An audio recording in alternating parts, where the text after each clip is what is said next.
Hi everyone, once again welcome back to my YouTube channel Easy Creator Tech पे Next.js 14 की full stack के course की इस video के अंदर हम लोग डिस्कस करेंगे फाइल एंड फोल्डर स्ट्रक्चर कि Next.js में फाइल्स एंड फोल्डर स्ट्रक्चर किस तरीके से वर्क करते हैं Next.js के प्रोजेक्ट में। चलते हैं अपने डेस्कटॉप स्क्रीन की तरफ। आप देख सकते हैं कि मेरी स्क्रीन आप लोगों के सामने विजिबल है। आप देख सकते हैं कि लेफ्ट साइड पर मेरे सारे फोल्डर्स एंड फाइल्स की डायरेक्टरी विजिबल होगी। तो यहाँ हम यहाँ से स्टार्ट करेंगे readme.md से। readme.md फाइल का वर्क क्या होता है? इसका वर्क ये होता है कि आप फॉर एग्जांपल फ्यूचर के अंदर जाके कोई बिग एप्लीकेशंस को क्रिएट करते हैं। उस एप्लीकेशंस के डेवलपमेंट के बारे में आप लोग राइट करके इस फाइल में ऐड करते हैं। फ्यूचर में जब कोई एक न्यू डेवलपर इस पर काम करेगा तो सबसे पहले वो readme.md फाइल के बारे में लर्न करेगा कि इसने क्या क्या चीज़ें ऐड करी हैं, किस तरीके से ऐड करी है, क्या कमांड मैंने रन करनी होगी इस प्रोडक्ट के अंदर ये चीज़ों को रन करने के लिए। ये मैंने आप लोगों को एक्सप्लेन करा है कि किस तरीके से आप जब बिग प्रोजेक्ट को क्रिएट करेंगे तो उसके बारे में आप लोग राइट करते हैं। जो डेवलपर्स इस प्रोजेक्ट को क्रिएट करता है वो सारी डॉक्यूमेंटेशन ऐड करता है यानी कि इस readme.md की फाइल के अंदर जो आपका प्रोजेक्ट वर्क है। अभी हमारा ये प्लेन प्रोजेक्ट है यानी कि स्टार्टर प्रोजेक्ट है। तो जस्ट इसने यानी कि जो नोड जेएस की डॉक्यूमेंटेशन है उसने ऑटोमेटिकली ऐड करी हुई है यानी कि प्रोजेक्ट रन करने की कमांड उसकी प्रोजेक्ट को ब्राउज़र पे रन करने के लिए जो यूआरएल हम लोकेट करते हैं बहुत सारी चीज़ें ऐड करी हुई हैं। आप यहाँ से भी पढ़ सकते हैं। देन होती है हमारी पैकेज.json फाइल। पैकेज.json फाइल क्या होती है? ये बेसिकली आपके प्रोजेक्ट का ब्रेन होता है। जैसे ह्यूमन का एक ब्रेन होता है ना, दिमाग, इस तरीके से पैकेज.json भी आपके प्रोजेक्ट का ब्रेन होता है। अगर फॉर एग्जांपल आपसे बाय मिस्टेक ये फाइल डिलीट हो जाए ना तो आपका प्रोजेक्ट किसी भी काम का नहीं रहेगा। वो उसको पता ही नहीं चलेगा किस तरीके से मैं रन करूं। तो ये सारी चीजें स्टोर होती है पैकेज.json के अंदर। आपके प्रोजेक्ट का नेम, आपके प्रोजेक्ट के वर्जन का नेम, आपके प्रोजेक्ट का मोड क्या है, आपके प्रोजेक्ट की स्क्रिप्ट क्या है, आपके प्रोजेक्ट की डिपेंडेंसी क्या है, आपके प्रोजेक्ट की डेप डिपेंडेंसी क्या है। यानी कि ये सारी इम्पोर्टेंट्स जो रिक्वायरमेंट्स होती है ना वो सारी स्टोर करके रखता है अपनी इस पैकेज.json की फाइल के अंदर जो आपके प्रोजेक्ट की इंपॉर्टेंट थिंग्स होती है। देन होगी हमारी पैकेज.log.json। पैकेज.log.json का वर्क क्या होता है? फॉर एग्जांपल आपको मैंने यहाँ एक्सप्लेन करा है कि यहाँ पे सारी इंपॉर्टेंट फाइलें स्टोर करता है अपने पास, जस्ट उस फाइल को स्टोर करता है। बट पैकेज.log.json है ना, वो आपकी एक एक सिंगल लाइन की कंप्लीट डिटेल स्टोर करता है अपने पास इस फाइल के अंदर। पैकेज लॉग डॉट जेसन का ये वर्क है यानी कि आपकी एक एक सिंगल लाइन की कंप्लीट डिटेल स्टोर करता है अपने पास package dot dash log dot JSON की फाइल में। आप ये भी कह सकते हैं ये एज अ बैकअप वर्क करता है आपके प्रोजेक्ट का। फॉर एग्जाम्पल आपके नोड मॉड्यूल्स के अंदर आपसे बाय मिस्टेक कोई एक फाइल डिलीट हो जाए या रीनेम हो जाए तो वो आपका क्या करेगा, इस package dash log dot JSON की हेल्प से आपके प्रोजेक्ट को रन करेगा। यानी कि जो आपकी फाइल डिलीट हुई होगी या रीनेम होगी वो रिकवर करके आपके प्रोजेक्ट में सेट कर देगा। ये वर्क होता है package dash log dot JSON file का। देन होगी हमारी नेक्स्ट कॉन्फ़िग डॉट एम ये होती है बेसिकली नेक्स्ट जेएस की कॉन्फ़िगरेशंस को सेट करने के लिए फाइल। यानी कि आप नेक्स्ट जेएस की जो भी कॉन्फ़िगरेशन सेट करेंगे ना वो आप इस स्पेसिफिक फाइल के अंदर ही सेट करेंगे। नेक्स्ट जेएस की कॉन्फ़िगरेशंस, नेक्स्ट जेएस की कॉन्फ़िगरेशंस आप लोगों को नहीं पता होगा तो मैं आप लोगों को एक्सप्लेन करता हूँ। तो इसके लिए हम अपने ब्राउज़र पे जाएंगे और यहाँ मैंने सर्च करा हुआ है next JS config dot JS. आप इसके अंदर क्या कर सकते हैं, आप अपनी एसेट्स की प्रीफिक्स सेट कर सकते हैं, आप अपने बेस पाथ सेट कर सकते हैं, कैशे कंपोनेंट सेट कर सकते हैं एंड मैनी मोर बहुत से कॉन्फ़िगरेशन से आप लोग यहाँ सेट कर सकते हैं। अगर आप लोग इसके बारे में और लर्न करना चाहते हैं तो आप लोगों ने नेक्स्ट जेएस की कॉन्फ़िगरेशंस के बारे में सर्च करना है अपने गूगल क्रोम पे। आप सर्च करेंगे तो आप लोगों को ये लिंक आ जाएगा तो आप लोगों ने यहाँ जाके सारी चीज़ों को लर्न करना है। का जो यूआरएल है वो मैं अपनी डिस्क्रिप्शंस में भी ऐड कर दूंगा। अगेन चलते हैं अपनी कोड की तरफ। तो मैंने आप लोगों को एक्सप्लेन करा है नेक्स्ट जेएस के बारे में कि नेक्स्ट जेएस की जो सारी कॉन्फ़िगरेशन आप लोग जो सेट करेंगे ना वो इस नेक्स्ट.जेएस की कॉन्फ़िगरेशंस की फाइल में सेट करेंगे, कहीं और नहीं सेट कर सकते हैं। देन होगी हमारी जेएस कॉन्फ़िग। जेएस की भी हमारी कुछ कॉन्फ़िगरेशंस होगी जो हमें यहाँ सेट करनी होगी।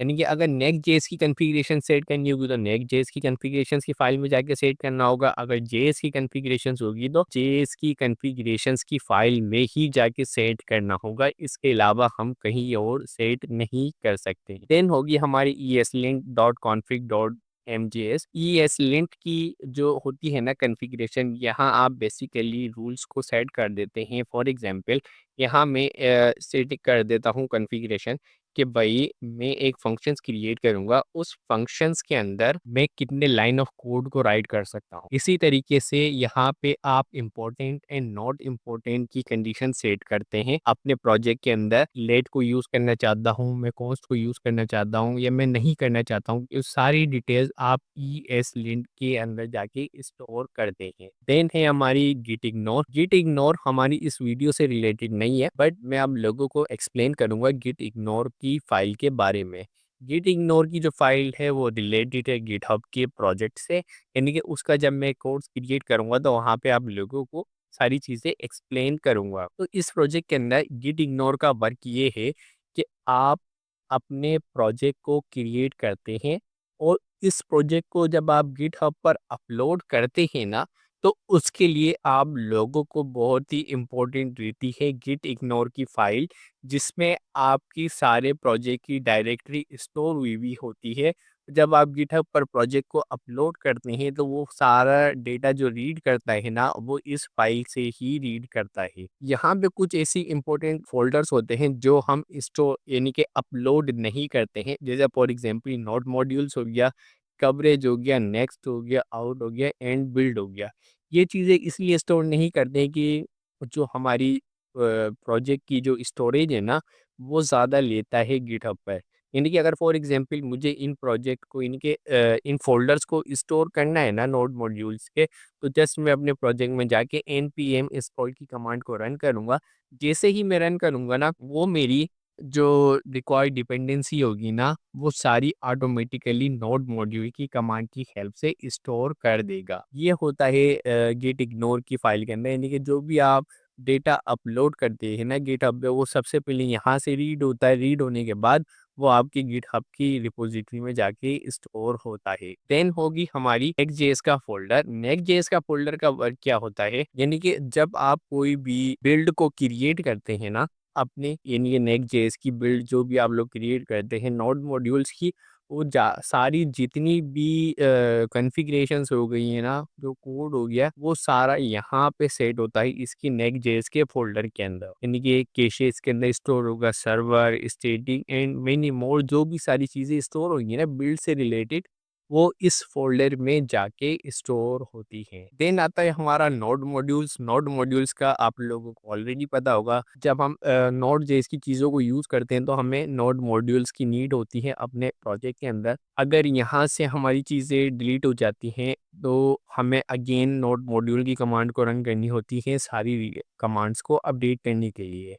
तो नोड मॉड्यूल्स का आपको ऑलरेडी पता होगा, तो इसके बारे में मैं आप लोगों को ज़्यादा एक्सप्लेन नहीं करूँगा। देन है हमारा पब्लिक्स। पब्लिक्स के अंदर क्या होता है, पब्लिक्स के अंदर पब्लिक के फ़ोल्डर के अंदर आप नॉट सिक्योर फाइल भी ऐड कर सकते हैं, जहाँ पे आपको सिक्योरिटी का रीज़न नहीं रहता है। जैसे फॉर एग्जांपल आपकी फाइल .svg है, यानी कि इमेजेस हो गई हैं, वो लिंक्स हो गए हैं, बूटस्ट्रैप लिंक्स हो गए हैं, जावास्क्रिप्ट के लिंक्स हो गए हैं, jQuery की फाइलें हो गई हैं, वो सारी फाइलें आप लोग पब्लिक के फ़ोल्डर के अंदर ऐड करते हैं, जो हमें नॉट सिक्योर, यानी कि उसके लिए हमें सिक्योरिटी की ज़रूरत नहीं होती है। क्योंकि जितनी भी चीज़ें जो ऐड होती हैं ना पब्लिक के अंदर, वो सारी यहाँ पे होती। देन होता है हमारा एसआरसी। एसआरसी के अंदर क्या होता है, यहाँ पे हमारी ऐप की सारी कॉन्फ़िगरेशन सेट हुई हुई होती है। जो सबसे पहले हमारी जो ऐप रन होती है ना, वो यहाँ पे आके रन होती है। जैसे ही हमारी ऐप रन होती है ना, रन होने के बाद वो सबसे पहले आती है हमारी layout.js के अंदर। आप लोग जैसे ही प्रोजेक्ट को रन करेंगे ना, तो आपकी जो सबसे पहले कॉन्फ़िगरेशंस, यानी कि जो सबसे पहले फाइल रन होगी ना, वो रन होगी layout.js की। अगर आप फॉर एग्जांपल व्यू हो गया, रिएक्ट हो गया, वहाँ पे आप लोगों को index.js की फाइल रन होती है। बट नेक्स्ट जेएस के अंदर लेआउट की फाइल सबसे पहले रन देन होती है इसकी फेव आइकन। जब हम प्रोजेक्ट को रन करते हैं तो हमारा टॉप बार जो टाइटल बार होती है उसके आगे फेव आइकन आ रहा होता है हमारा जो ऐप का होता है। अगर आप चेंज करना चाहते हैं तो चेंज कर सकते हैं, कोई प्रॉब्लम की बात नहीं है। जस्ट मैं आप लोगों को बता रहा हूँ कि ये वो फेव आइकन होता है जो हमारी टाइटल बार पे आ रहा होता है। इसी के साथ ही हमारी ग्लोबल सीएसएस होती है अपनी ऐप की, जो आप ग्लोबली यूज़ करते हैं सीएसएस को, वो सारी सीएसएस आप लोग यहाँ पे ऐड करते हैं। देन है हमारी पेज.js। पेज.js क्या होता है कि बेसिकली आप अपनी ऐप को रन करते हैं। ऐप को जब रन करते हैं तो सबसे पहले आपका एक पेज लोड होता है, वो पेज होता है हमारा होम का। तो इसी तरीके से अगर मैं न्यू पेज यानी कि न्यू पेज भी क्रिएट करूँगा, लाइक आगे जाके वीडियो के अंदर अबाउट का पेज क्रिएट करूँगा, कॉन्टैक्ट का क्रिएट करूँगा, terms and conditions, many more pages हम लोग क्रिएट कर सकते हैं। इसी तरीके से आप लोग डिफरेंट पेजेस भी क्रिएट कर सकते हैं अपनी नेक्स्ट.जेएस की ऐप में। और उन पेज के मॉड्यूल की जो सीएसएस आप लोग जो ऐड करेंगे ना, वो सारी आप यहाँ पे ऐड करेंगे अपने ऐप पेजेस की मॉड्यूल डॉट सीएसएस की फाइल में। ये मैंने आप लोगों को आज की वीडियो के अंदर एक्सप्लेन करा है नेक्स्ट जेएस के फाइल्स एंड फोल्डर स्ट्रक्चर्स के बारे में। किस तरीके से आपके नेक्स्ट जेएस के files and folder structure work करते हैं आपके नेक्स्ट जेएस के प्रोजेक्ट पे। आई होप आपको मेरी वीडियो पसंद आए। मिलते हैं नेक्स्ट वीडियो में। अगर आप लोगों को मेरी वीडियो पसंद आए, वीडियो को लाइक करें, चैनल को सब्सक्राइब करें, बेल नोटिफिकेशन से प्रेस करें ताकि हर मेरी न्यू वीडियो का नोटिफिकेशंस आप तक पहुंच सके। अल्लाह हाफिज़।